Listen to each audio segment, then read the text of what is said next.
Ayan ang uling may apoy. Buhusan ko ng mantika or butter. Ayan, takpan po natin. Ayan, babalik pa rin po natin siya. Kita niyo naman ang sarap-sarap niya. Yummy, yummy. Super yummy. I-decoration natin ng ring onion, chili. Tapusan natin yung konting na daon-daon. Parsley leaves and cilantro leaves. Decoration. Ayan. Pipigyan lang siya ng konting lemon lang. For masarap yung lasa niya.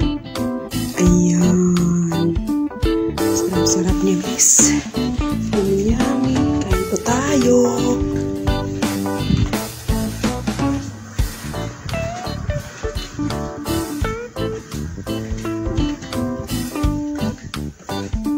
Kain po. It's super yummy po. Kain. Yummy, yummy. Ayan, super yummy. 1, 2, 3, come on!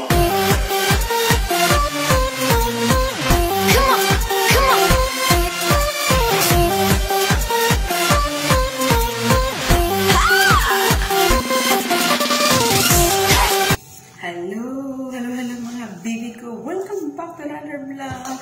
Today po is weekend dito sa Saudi. So, gagawa po tayo ng chicken tandoori. Ayan. Papakita ko sa kanya no oven. No oven, no grill. So, ano gagamitin natin? Kawali lang. Ang ating paglulutuan ng ating chicken tandoori. The best ever talaga. Nalutunan ko itong chicken tandoori na ito. Sa India pa ako. Pero, ang ginamit ko hindi chicken tandoori, pork tandoori. Masarap naman siya. In fairness, so, yun ang sinasabi ko sa iba kong vlog na pag hindi kayo sanay sa mga spices, syempre nandidiri kayo. Pero, oras na sanay kayo sa mga spices, hindi kayo nandidiri. Bagkos, nasasarapan po kayo. So you can see our background. Dito pa tayo sa kitchen. Kasi po, nagpit ang mga senior citizen. So, ako lang dito sa kusina. Ako nang sinama nila. So, magluluto tayo ng chicken tandoori. So, napakasarap, napaka-elegant. Elegant! Actually, matagal ko na itong gustong i-post. Nagkamapapos ko kasi busy nga ako. Pero, nag-i-edit pa ako. Ini-edit natin.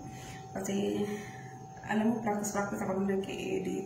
Hindi pa ako ma-sure na ma-perfect ko yun.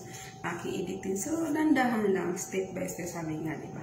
So, ngayon po, napakita ko sa inyo ang mga ingredients. Makapakadali lang naman talaga na gagawin. Basta may yogurt. Ang mahilig lang kasi sa mga Indian food, yogurt. Basta huwag na mawala yan sa ref ninyo. Mga shawarma. May shawarma rin ako dyan. Ililink ko description box sa ang link niya sa aking shawarma. Aking paggawa ng shawarma. Nag-dry yung labi ko. So, may mature na talaga tayo. Yung pala may ganun, diba? So, gagawa pa tayo ng chicken tandoori. So, marami nag-aabang sa aking chicken tandoori. Hi, shout out kay Edna Nobly, hindi ko na. Aynang Edna. Shout out to ng Edna. Lagi niya inabangan ang aking mga recipe. So, marami siya natutunan sa char. So, ngayon po, gagawa po tayo ng chicken tandoori. Okay? Kung may, inshallah, sa panahon na sana, pag umuwi ako, gagawin ko yung pork tandoori sa Pilipinas. So, dito tayo, bawal ang pork. So, chicken. Pwede rin lang tandoori. Kung may sa laham, pwede rin siya. Masarap din at laham tandoori. Kaya, ngayon, gagawa na po tayo. Papakita ko sa inyo kung paano paggawa ng chicken tandoori.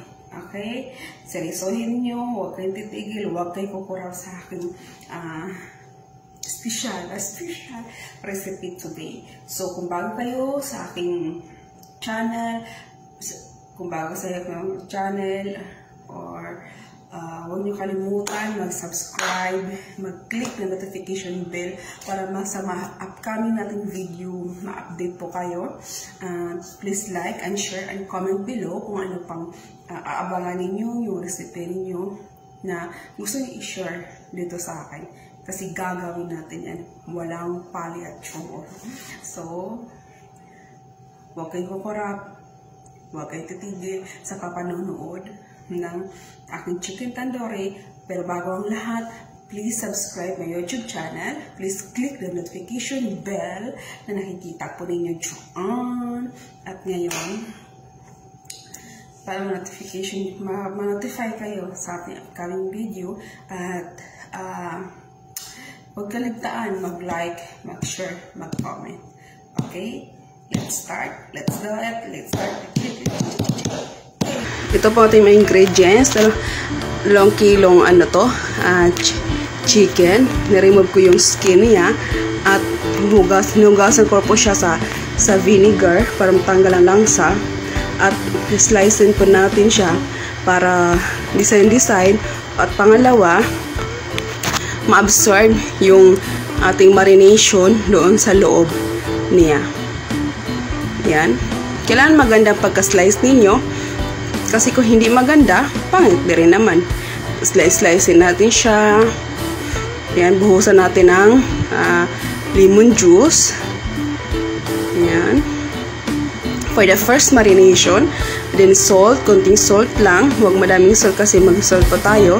At konting turmeric powder at a red chili powder. Kaya massage mo natin siya hanggang mapumasok yung lasa sa loob. Ayan, 30 to 40 minutes bang marination natin dito. Ayan, ito yung tsura niya. At lagay ito sa fridge, 30 to 40 minutes. Maganda overnight. Depende sa inyo kung saan kayo komportable. At sa kabilang bowl, kukuha po tayo ng lagay po natin ng yogurt. 1 cup of yogurt po siya. Tatanggalin natin ang tubig sa yogurt kasi may tubig po siya. Magtutubig po siya. Plain yogurt po siya. The second marination, 30 to 40 minutes din ang marination. Pero mas maganda, overnight niyo. At ilagay po natin ang ginger and garlic paste. Ayan. At ang red chili powder, konti. At ang garam masala. Konting black pepper. Ayan, black pepper. At konting tandoori chicken powder. Konti lang. At ang parsley, yung parsley leaves, lagay natin. At ang cilantro. Ayan. Tapos natin konting asin for the taste. Halo-haluin po natin siya. Ayan. Halo-halo. Halo-halo mga kaibigan ko. Halo-halo natin. Mix well po siya. Kailan wala siyang buo-buo. Ayan. Mix. So, ito i-open up. Next is, lagay natin ng konting oil or olive oil. Kung saan kayo komportable. Yan, ako komportable ako sa olive oil. Buhusan natin ng kanting food color, red food color na siya para maging pula. Ayan, mix natin siya.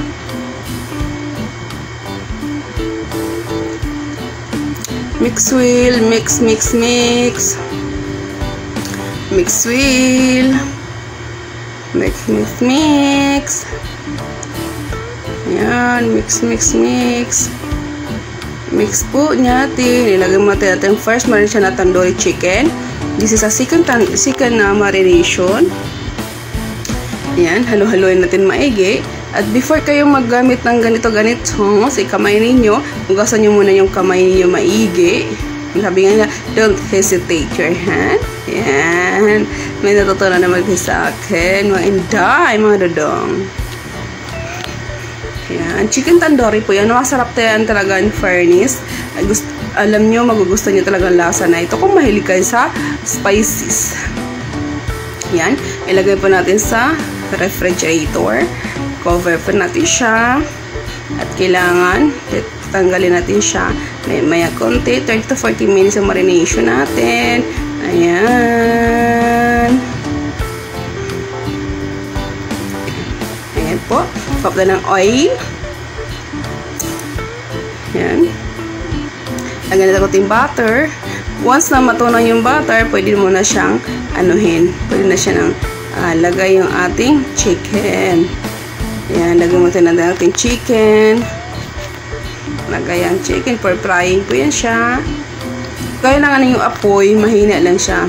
Slowly the fire. Mix slowly your fire. Mix small. Mix small ba? Tama ba? So, ayan, lagay po natin. Orong-orong konti. At kailangan balik-balik rin natin siya. Ang ating chicken. Ayan.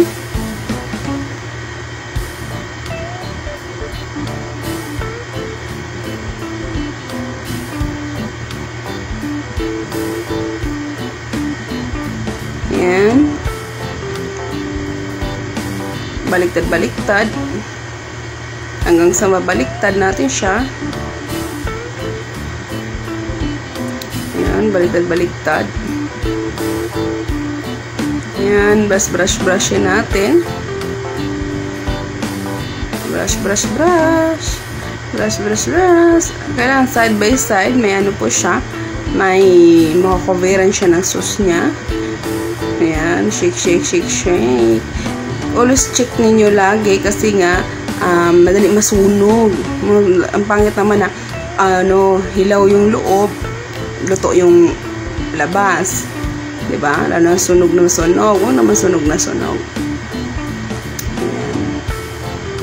Brush.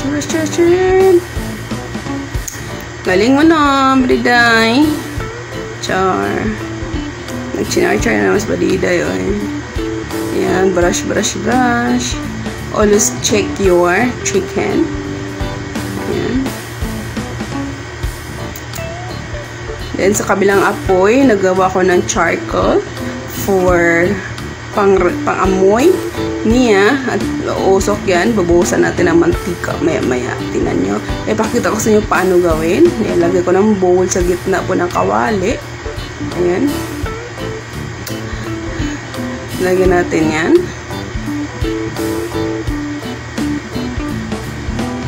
Lagay. Busan natin na mantika or butter. Depende sa inyo kung komportable. Ayan. Takpan natin. Bilis! Takip! Kunin natin yung amoy niya. 5 minutes lang or 10 minutes. Ganun. Okay na siya. Tanggalin natin maya. Importante yung usok niya. And no grill. Tandaan nyo, no grill. No oven tayo. Sa kawali tayo. Pwede naman sa kawali. Sarap naman siya.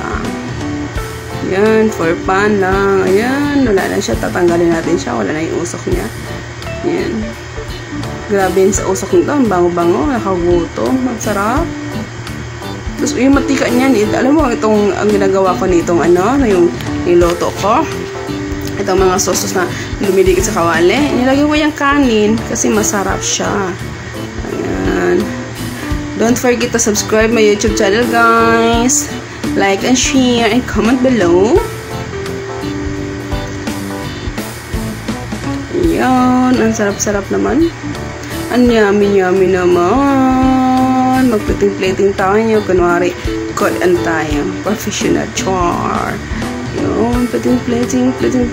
Actually, madami akong ginawa. Ito lang yung pinapresent ko sa inyo kasi marami rin na nagre-request na ito. Dadami! Ayan. Lagyan natin ng onion, ring onion. At ang ating fresh chili, green chili. At ang lemon. For decoration naman siya. Konting dahon-dahon. Ayan po siya. Para buhay na buhay yung dahon-dahon natin. Ayun. Tapos pigaan ako siya ng konting lemon lang. Ayan. Masarap yan. Pigaan mo na siya ng konting lemon. Tapos kakainin natin konti. Huwag kang maingay. Mananguha tayo. Yummy guys. Pakita ko sa inyo kung ano. Lutong-luto sa loob. Ayan. Sarap. Charap guys. Ayan, tuyong-tuyo siya, di ba? Tayo naman, tuyong-tuyo siya. Char. Itong luto siya. So, don't forget to subscribe, like, and share. And click the notification bell para maging update kayo sa aking upcoming videos. Thank you guys. Kain, let's enjoy our recipe for today. Ayan. Sana na-enjoy po ninyo. Sana follow din ninyo. Kain po.